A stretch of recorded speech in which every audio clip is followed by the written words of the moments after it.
Tom, என்ன எங்க கூட்டிட்டு போற? காரை வேகமா ஓட்டிட்டு போனா யோசனை வரும்னு சொல்லுவாங்க.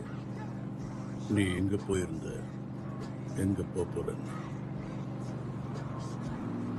இன்னும் உனக்கு எதுவுமே ஞாபகத்துக்கு வரலையா? எனக்கு எதுவுமே ஞாபகம் இல்ல. எத்தனை தடவை சொல்றது? எது காட்டுறதுக்காக என்ன இப்ப கூட்டிட்டு போறேன்னு தெரிஞ்சுக்கலாமா? அததான்.